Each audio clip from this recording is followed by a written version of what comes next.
जी से निवेदन करूंगा कि अभी की कक्षा को प्रारंभ करें।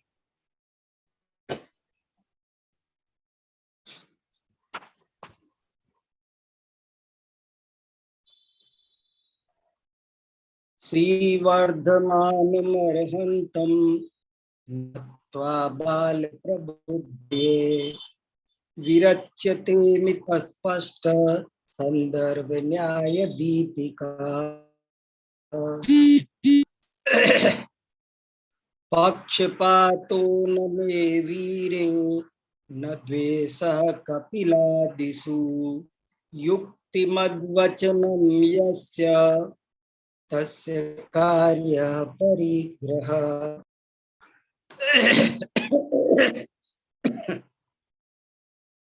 अब श्रीमद् अभिनव भूषण यति द्वारा रचित न्याय का एक अत्यंत उपयोगी ग्रंथ न्याय दीपिका, इसका स्वाध्याय कर रहे हैं और इसमें 2 अध्याय अर्थात 2 प्रकाश पूर्ण हो चुके हैं और तृतीय प्रकाश चल रहा है। तृतीय प्रकाश में हम अनुमान के प्रकरण में हैं।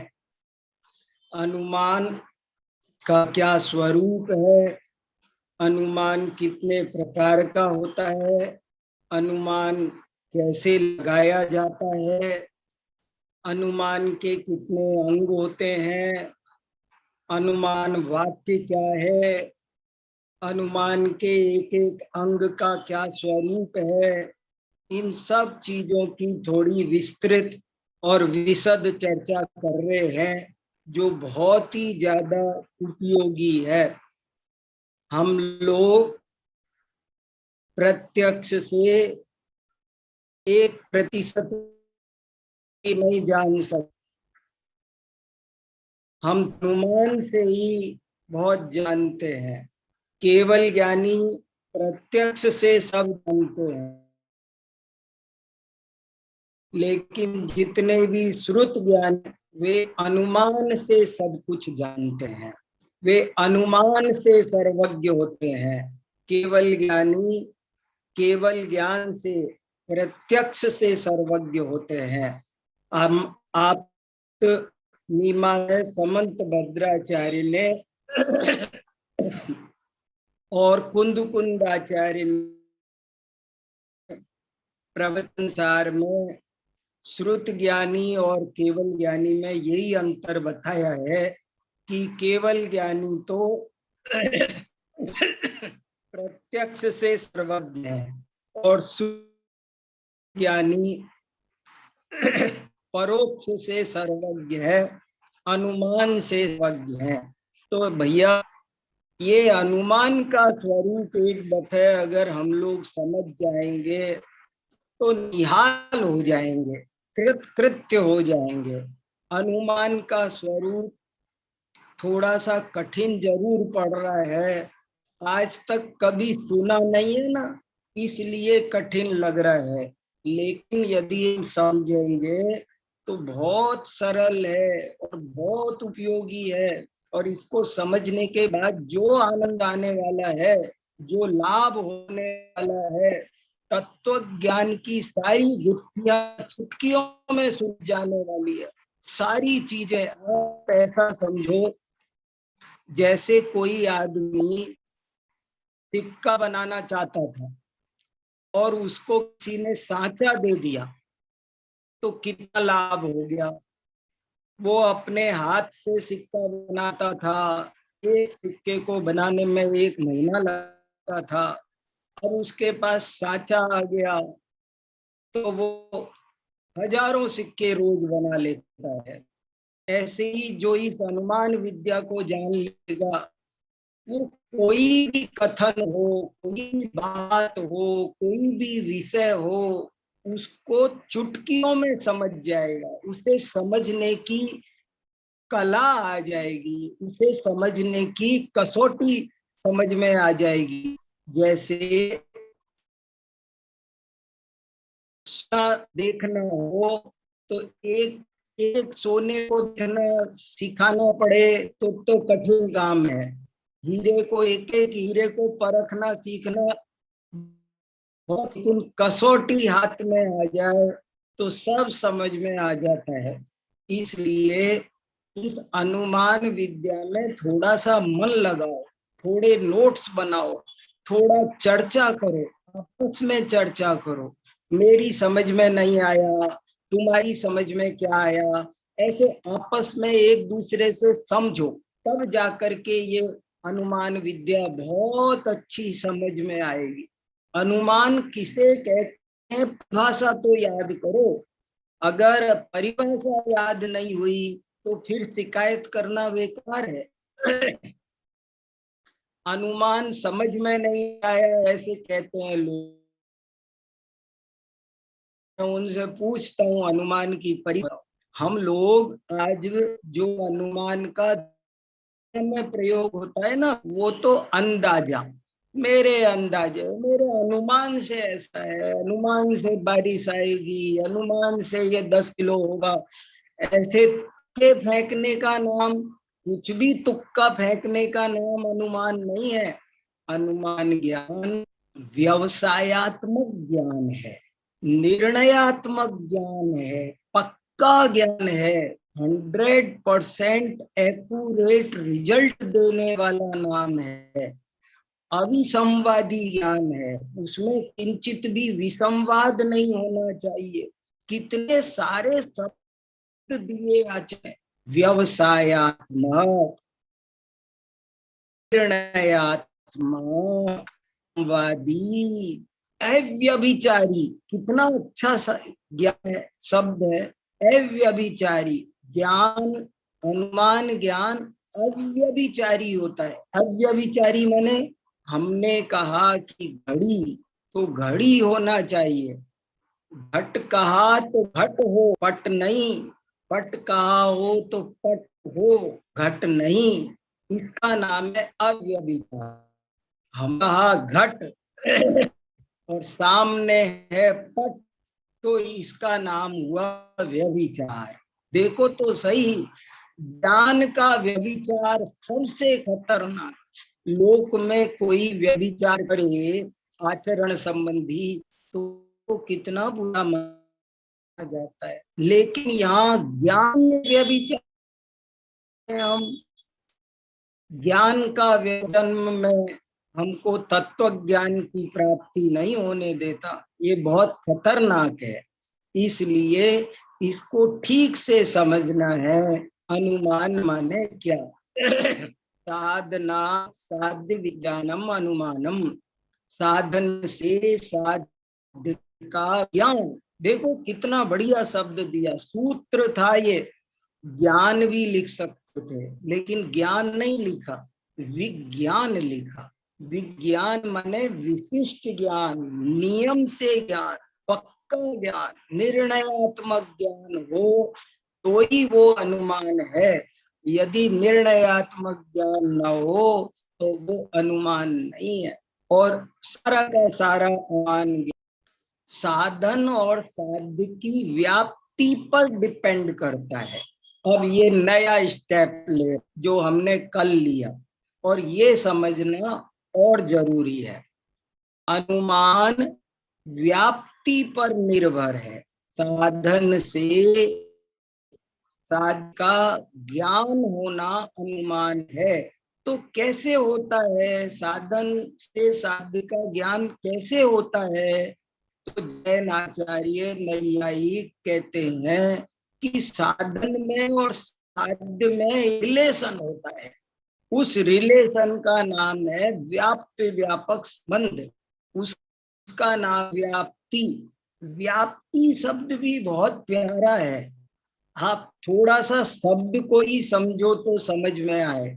व्याप्ति का एक अर्थ तो मैं आपको 2 दिन से बता रहा हूं, व्याप्त होने की। और अभी दूसरा और बताता हूं, बड़ा अच्छा मजेदार।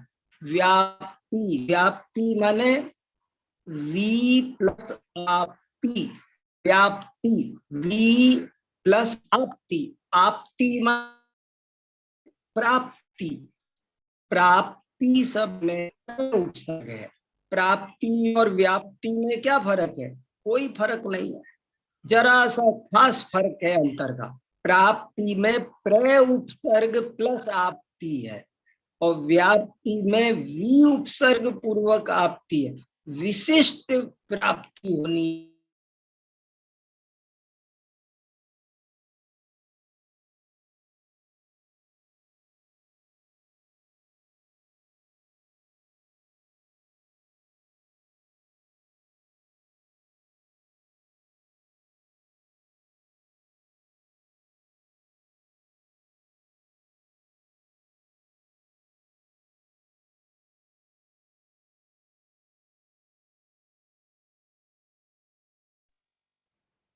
भाई साहब आपका नेटवर्क थोड़ा स्लो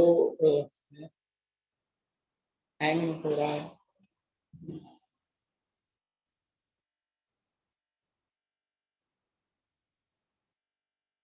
जी सॉरी सर, आवाज आ रही है? जी संदेश भैया, जी बीच में शायद 1 मिनट डिस्कनेक्ट हो गया था। चलिए, तो ये बहुत इंपॉर्टेंट बात चल रही है कि धुआं अग्नि का ज्ञान क्यों कराता है, इस पर आपको सोचना है।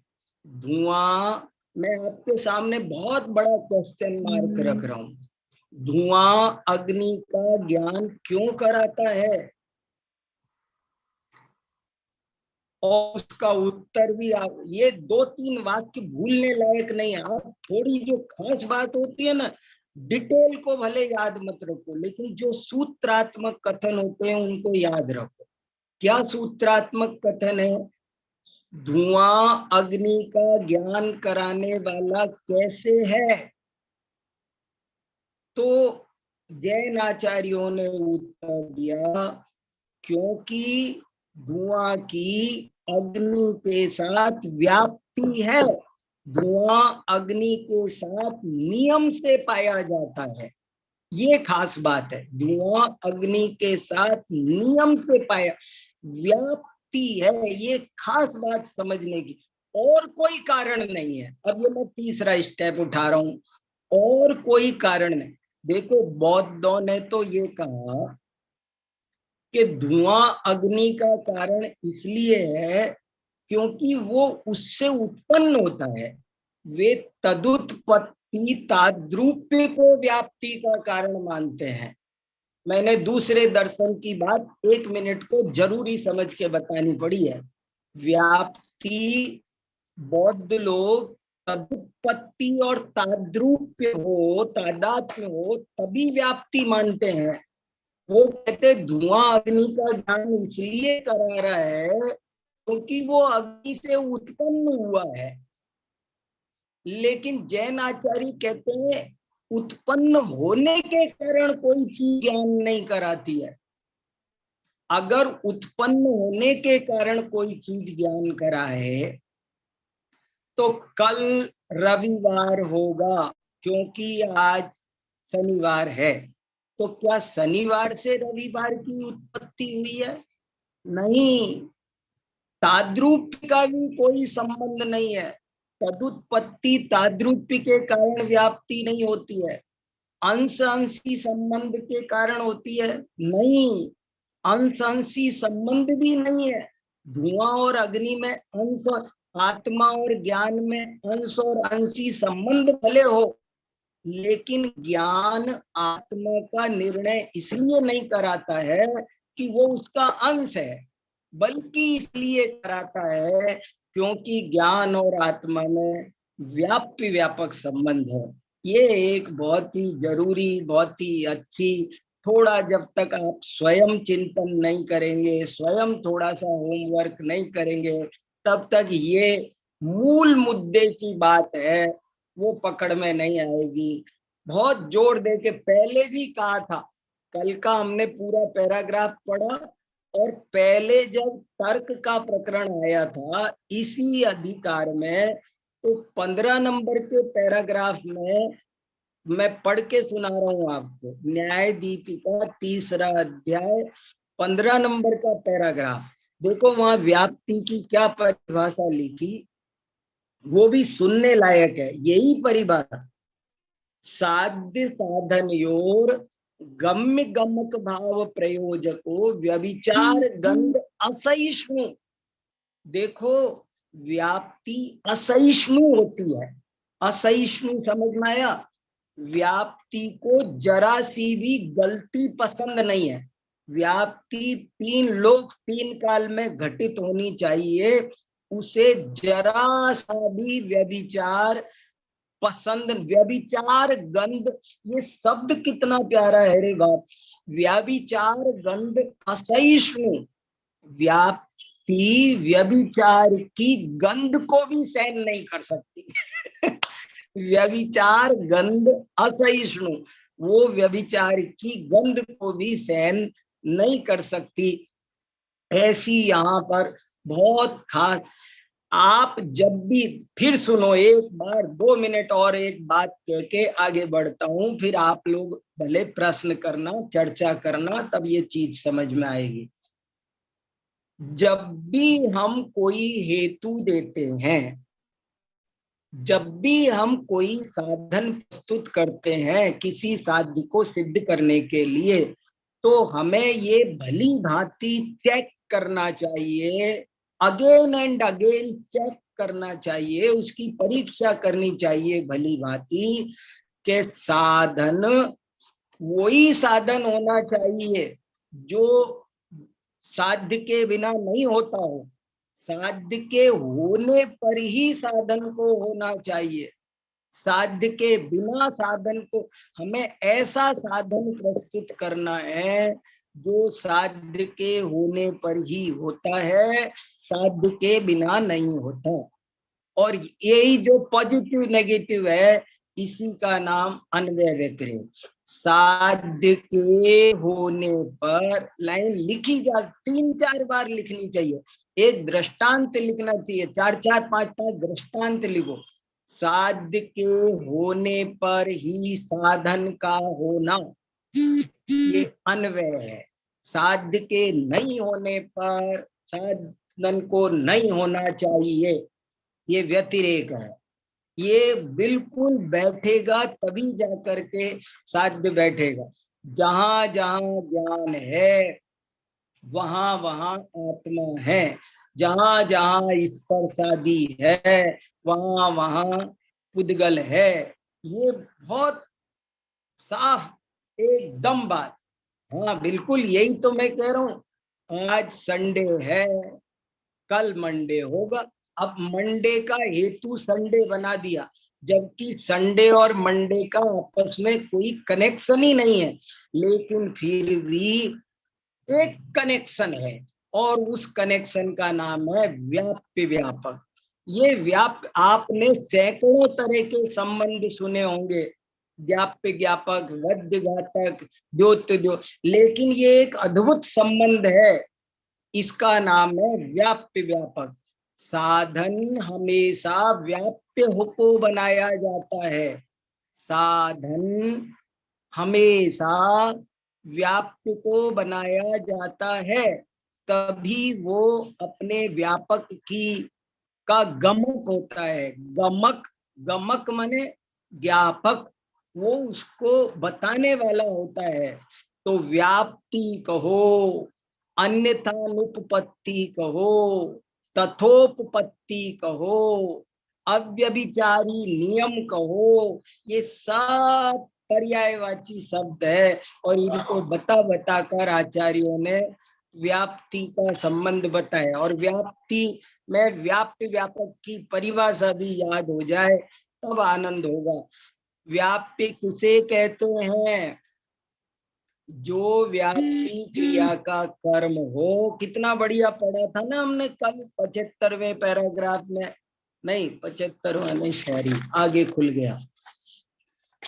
कल हमने पढ़ा था ना कितना बढ़िया। हाँ 69 पैराग्राफ में पढ़ा ना, जो व्याप्त व्यापक की परिभाषा याद रखो।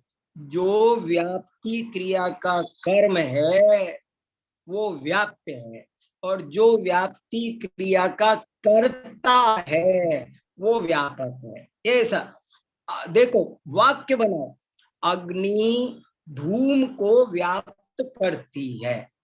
अग्नि, या इस ये सेंटेंस में कर्ता कौन है, कर्म कौन है? अग्नि धूम को व्याप्त करती है, धूम अग्नि को व्याप्त नहीं करता है। देखो गजब की बात है।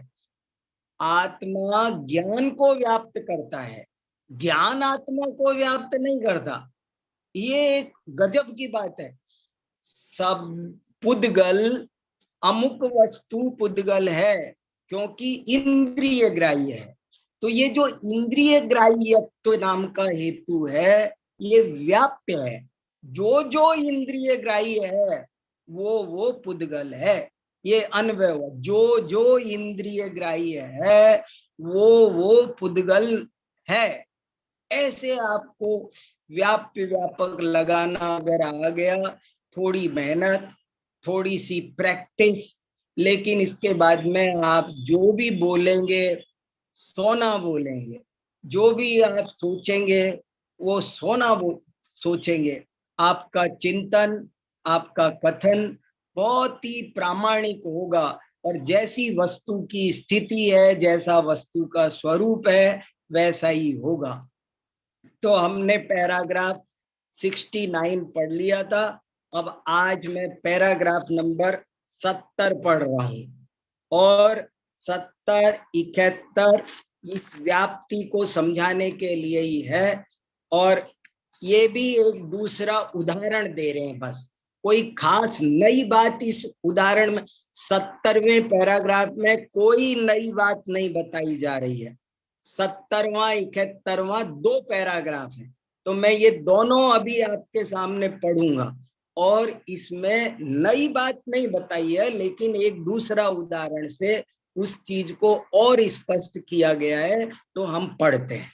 देखो 70वां पैराग्राफ, ननु आर्द्रेन्दनम अग्निम व्याप्नोति।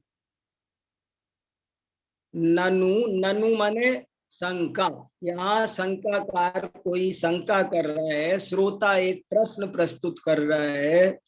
आर्द्र ईंधनम, आर्द्र माने गीला, गीला ईंधन, आर्द्रेन्दनम अग्निम, कि जो गीला ईंधन की अग्नि होती है, आर्द्रेन्दनम अग्नि व्याप्नोति एव धूमा इति चेत।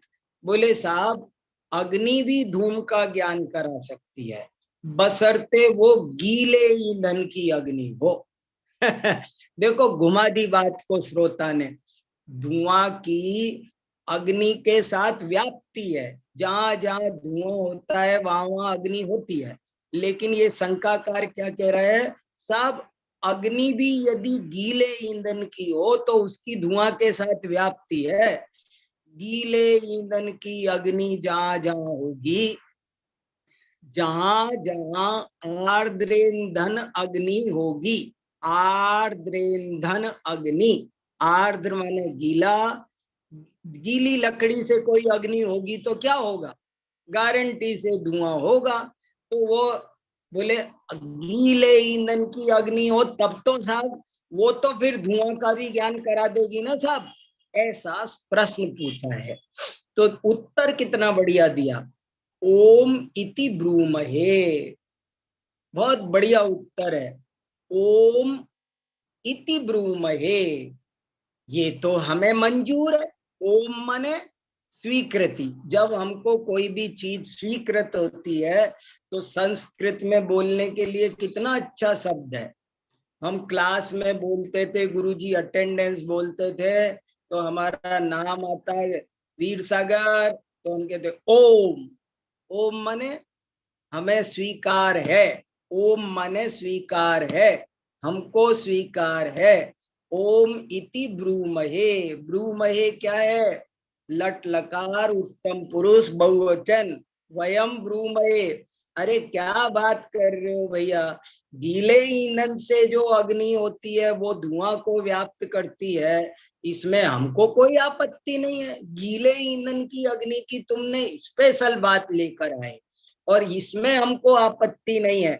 ओम इति ब्रूमहे, ये तो हम स्वीकार करते हैं। यत्र यत्र अविच्छिन्न मूलो धूमः तत्र तत्र अग्निरिति यथा, तथैव यत्र यत्र आर्द्रेन्दनोऽग्नि तत्र तत्र धूमः इत्यपि संभवात्। जैसे जहाँ धुआं होता है वहां अग्नि होती है, ये व्याप्ति सही है। उसी तरह जहां जहां गीले ईंधन की अग्नि होती है वहां वहां धूम होता है, गारंटी से ये भी बात संभव है, हमको स्वीकार है, हमें कोई दिक्कत नहीं है। लेकिन वन्नी मात्र से तू धूम विशेषम प्रति व्यापकत्वमेव अनुमानस्य तावन मात्रापेक्षत्वात्, ये बड़ी इंपॉर्टेंट बात कही। अरे भैया तुम ऐसी बात क्यों करते हो? यहाँ अनुमान का सिद्धांत समझा जा रहा है और सिद्धांत में हमेशा निरूपाधि संबंधों को देखा जाता है, सोपाधि संबंधों को नहीं। कौन सी अग्नि होगी? देखो जहां जहां ज्ञान है वहां वहां आत्मा है। अब ये नियम नहीं बनेगा कि जहां जहां मति ज्ञान है वहां वहां आत्मा है। ये तुमने गड़बड़ कर दी, तुमने ज्ञान में उपाधि लगा दी। जहां जहां केवल ज्ञान है वहां वहां नहीं, जब भी व्याप्ति लगाई जाएगी तो वो निरूपाधि लगाई जाएगी, सामान्य बनाई जाएगी। व्याप्ति हमेशा सामान्य होती है। व्याप्ति में ऐसा देखो, वन्नी मात्र से, हम जनरल वन्नी की बात कर रहे थे यार। तुमने गीले ईंधन की अग्नि ले आए, जनरल अग्नि, वो उसकी बात हम कह रहे थे। तो जनरल अग्नि धूम के लिए धूम की व्यापक है और अनुमान तावन मात्रापेक्षत्वात्, अनुमान केवल इतने मात्र से ही अनुमान का काम चल जाता है। ततो इसलिए यो यो धूमवान असौ असौ अग्निमान, जो लोग थोड़ा संस्कृत जानते हो थोड़ा पकड़ते चलो, यो मैं बोलने में ही संधि कर रहा हूं। यो यो धूमवान असौ असौ अग्निमान यथा महानसः इत्येवं सम्यक दृष्टांत वचनम वक्तव्यम। ततो माने इसलिए जो धूमवान हो वो अग्निमान हो, यही एक कॉमन बात समझनी चाहिए। गीले ईंधन भीले ईंधन की कोई काला धुआं होगा सफेद धुआं होगा ऐसे ऐसे बात नहीं करते। जहां जहां ज्ञान होगा वहां वहां आत्मा होगा। आत्मा भी हमको कॉमन आत्मा लेना पड़ेगा। जहां जहां ज्ञान होगा वहां वहां एक केंद्रीय आत्मा होगा, ऐसे नहीं कर सकते। जहां जहां ज्ञान होगा वहां वहां दो इंद्रिय आत्मा होगा। आपने व्याप्ति लगाना नहीं आ रहा। देखो व्याप्ति लगाना आ जाए एक बार, मैं कितना कहना चाह रहा हूं, मुझे कितना भाषित हो रहा है। मैं आज दिन भर व्याप्ति पढ़ा हूं, मैं सुबह से पढ़ रहा हूँ, कई किताबें व्याप्ति पर पढ़ ली मैंने, 2-4 लेख पढ़ लिए और इतना आनंद आ गया, बहुत सारी बातें। एक बार व्याप्ति लगाना आया तो बहुत आनंद आएगा। देखो इस व्याप्ति में स्पेशल केस नहीं बनाते।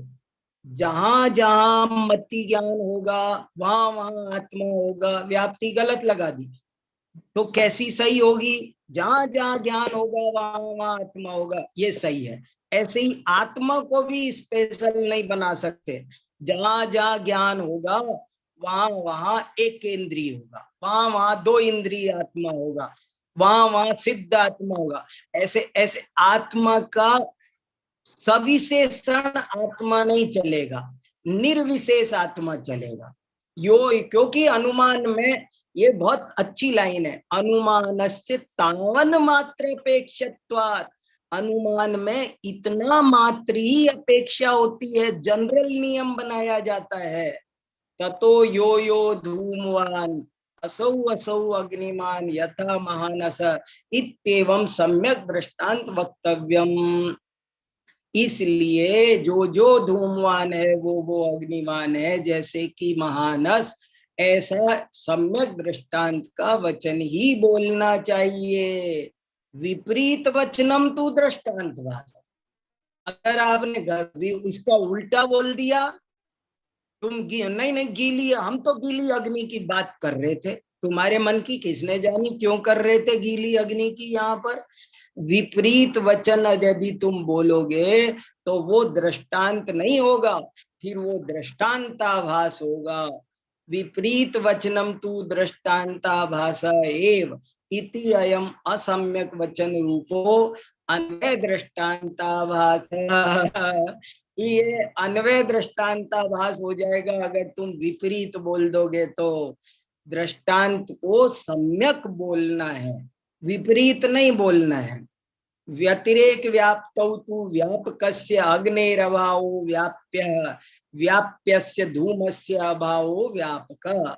और जब व्यतिरेक व्याप्ति घटाई जाएगी तो व्यापक के अभाव में व्याप्य का अभाव और व्याप्य के अभाव में व्यापक का अभाव। ऐसे जैसा है वैसा ही, साध्य के होने पर ही साधन होता है, साध्य के नहीं होने पर साधन नहीं होता है।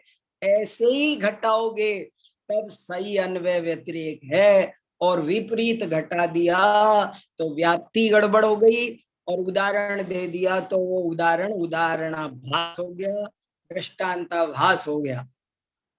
तथा सती यत्र यत्र अग्न्यभावः तत्र तत्र धूमाभावः यथा हृद इत्येवं वक्तव्यम। और ऐसा होने पर ऐसा बोलना चाहिए कि जहां जहां अग्नि का अभाव है वहां वहां धूम का अभाव है, जैसे कि हृद सरोवर, ऐसा बोलना चाहिए। विपरीत कथनम तु असम्यक वचनत्वात् उदाहरणाभासा एव। विपरीत बोल दिया तो वो उदाहरणाभास होगा। अदृष्टांत वचनम तु अन्वय व्याप्तौ व्यतिरेक दृष्टांत वचनम, व्यतिरेक व्याप्तान्वय दृष्टांत वचनम च उदाहरणाभासौ स्पष्टम उदाहरणम। और जो जहां पर अन्वय व्याप्ति में व्यतिरेक दृष्टांत बोल देना, व्यतिरेक व्याप्ति में अन्वय दृष्टांत बोल देना, ये भी सब उदाहरणाभास है। अन्वय व्याप्ति हो जब ये बताना हो कि जहां जहां धुआं है वहां वहां अग्नि है, तो उदाहरण रसोई घर का देना चाहिए, समुद्र का नहीं। और जहां धुआं नहीं है वहां अग्नि नहीं है, ये व्यतिरेक घटाना हो तो हमको वो हृद का देना होगा, रसोई घर का नहीं देना होगा। अगर दे दिया तो ये भी उदाहरणाभास हो जाएगा। स्पष्टम उदाहरणम, इस तरह उदाहरण की बात पूरी तरह स्पष्ट हुई। और अब 71वां पैराग्राफ और पढ़ते हैं, इसमें कुछ भी नहीं है। जो मैत्री तने का एक जन उदाहरण है वो है, मैं उसको और पढ़ दूं और उसके बाद आप लोग थोड़ा सोचो और क्या बात समझ में आ रही है वो भी मुझे बताओ, और नहीं समझ में आ रही वो भी बताओ। ये टॉपिक जरा समझने लायक। देखो 71वां पैराग्राफ और पढ़ देता हूं। ननु गर्भस्थो मैत्री तनय श्यामः, मैत्री तनयत्वात्, ये भी याद रखो, भूलना नहीं। मैत्री, मैत्री एक स्त्री का नाम है। मै तनय माने पुत्र, मैत्री का बेटा। और कौन सा बेटा? जो गर्भ में है। मैत्री का गर्भ में स्थित बेटा श्याम है, सांवला है। और क्यों मैं, और ये क्या है ध्यान रखना, ननु, ननु है सबसे पहले। ननु माने शंका, ये भी शंका आई है कि कोई श्रोता प्रश्न पूछ रहा है कि गर्भस्थ मैत्री तनय श्याम है, क्योंकि वो मैत्री का तनय है। सांप्रत मैत्री तनय, सांप्रत माने वर्तमान में मौजूद विद्यमान बच्चों की तरह, जैसे उसके मैत्री के और 4 बच्चे हैं और वो चारों काले हैं। वो कह रहे देखो जैसे उसके 4 बच्चे हैं ना वो काले हैं, तो ये 5वां बच्चा है ये भी काला होगा क्योंकि वो भी मैत्री का बेटा है। तो यहाँ पर मैत्री तनय श्याम ये हो गया प्रतिज्ञा, मैत्री तनयत्वात् ये हो गया हेतु, और सांप्रत मैत्री तनयवत ये हो गया दृष्टांत इत्यादि अनुमान प्रयोगे।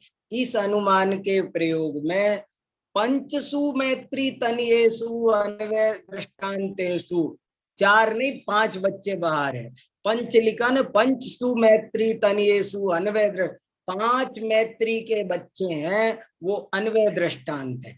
यत्र यत्र मैत्री तनयत्वम तत्र तत्र श्यामत्वम इति अन्वय व्याप्ते, व्यतिरेक दृष्टांतेषु गोरेषु गोरे बच्चों में, जो अमैत्री तनयेषु सर्वत्र यत्र यत्र श्यामत्वम नास्ति तत्र तत्र मैत्री तनयत्वम अपि, नीचे की पंक्ति मैत्री तनयत्वम नास्ति इति व्यतिरेक व्याप्तेश्च संभवात् निश्चित साधने गर्भस्थ मैत्री तनये पक्षे। ये देखो सब समझ में आ जाएगा, जब ए लग जाए ना तो सब सप्तमी एक वचन होता है। पक्षे माने पक्ष में, मंदिरे मंदिर में, वने वन में, शरीरे शरीर में, सब आएगी संस्कृत पकड़ में, चुटकियों में सब। देखो गर्भस्थ मैत्री तनये पक्षे साध्यभूत श्यामत्व संदेहस्य गुणत्वात् सम्यक अनुमानम प्रसज्जेत इति चेत। देखो कितनी बड़ी शंका है, इति चेत, यहाँ जाके शंका पूरी हो रही है। प्रसज्जेत इति चेत, प्रसज्जेत माने प्रसंग आएगा, सम्यक अनुमानम प्रसज्जेत। क्या पूछ रहा है शंकाकार, मैं आपको वैसे ही बताता हूँ, इसमें एक एक शब्द संस्कृत में लगाने में टाइम नहीं लगाता, और लगा दिया जितना लगाना था। वो ये है कि मैत्री का गर्भस्थ बेटा श्याम है, क्योंकि वो मैत्री का बेटा है, बस क्योंकि वो मैत्री का बेटा है, जैसे कि दूसरे बच्चे। तो बोले ये इसमें साहब ये तो फिर सम्यक अनुमान हो जाएगा, ये शंका है। शंका समझ में आई कि आपने कहा अनुमान में सही दृष्टांत देना चाहिए, तो सही दृष्टांत दे दिया, उसके 5 बच्चे बाहर हैं, पांचों के पांचों काले हैं, तो हो गया ना, फिर तो सही हो गया। तो क्या ये अनुमान सही है? आपने पहले तो गलत बताया था हमको, हेतु के त्रय रूप पे समझाए थे तब, तो ये तो सही हो जाएगा फिर तो, अगर आप ऐसा दृष्टांत बताओगे तो उसका उत्तर ना, तुम्हारी बात ठीक नहीं है। क्यों नहीं है? दृष्टांतस्य विचारांतरबाधितत्वात्, क्योंकि जो ये दृष्टांत तुम दे रहे हो इसमें विचारांतर से बाधा आ रही है। विचारांतर बाधितत्वात्, बहुत बढ़िया शब्द है। इस दृष्टांत में विचारांतर, विचारांतर माने दूसरा विचार, इसमें एक अलग ऑप्शन है बीच अंदर छुपा हुआ, और उसको सामने लाओगे तो बड़ी भारी बाधा उपस्थित हो रही है। और वो क्या बाधा है वो भी समझने लायक है अगले पैराग्राफ में। तथा ही, इसी को उत्तर दे रहे हैं। 71वें पैराग्राफ में क्या था? प्रश्न, और 72वें पैराग्राफ में क्या है? उसका उत्तर। तथा ही, उत्तर ये है, साध्यत्वेन अभिमतम इदम ही श्यामत्व रूपम कार्यम सत् स्वसिद्धये कारणम अपेक्षते। ओहो कितनी बढ़िया पंक्ति है, क्या सिद्धांत है, गजब का है। साध्यत्वेन अभिमतम इदम ही श्यामत्व रूपम कार्यम सत् स्वसिद्धये कारणम अपेक्षते। साध्य रूप से माना गया जो कार्य हो वो अपनी सिद्धि के लिए कारण की जरूरत रखता है, ऐसे ही सिद्ध नहीं कर दे। कोई भी साधन ऐसे ही साध्य को सिद्ध नहीं कर देता है, उसका कोई कारण होना चाहिए। तच्च कारणम न तावन मैत्री तनयत्वम, और उसका कारण केवल मैत्री तने होना काफी नहीं है। क्यों नहीं है? बिना पी तत्, उसके बिना भी पुरुषांतरे श्यामत्व दर्शनात्, कोई आदमी कोई दूसरा बच्चा ही वो सांवला हो सकता है। इसलिए ये कोई कारण नहीं बना। नहीं कुलालादिकम अंतरेण संभविनः पटस्य कुलालादिकम कारणम। कुलाल माने, देखो मीनिंग बहुत याद करो, मीनिंग होंगे तो बहुत नहीं आएगा।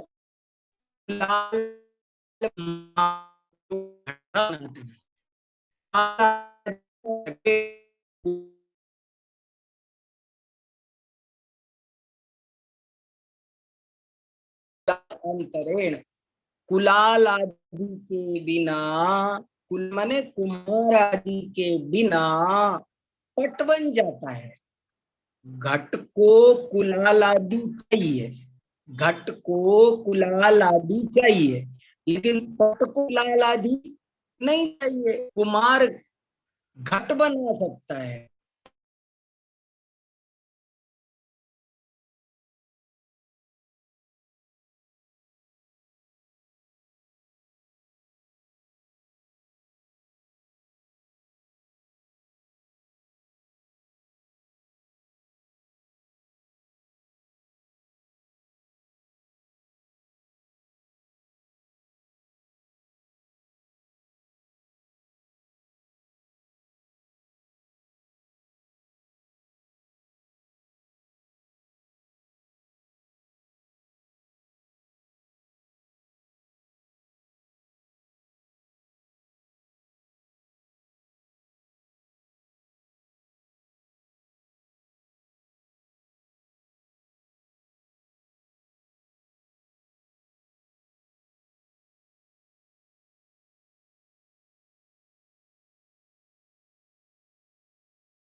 हाँ आदरणीय भाई साहब किसी कारणवश लेफ्ट हो गए हैं, तो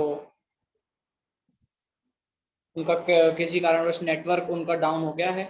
तो अभी लगभग 50 मिनट की कक्षा हमारी यहाँ पर चल चुकी है।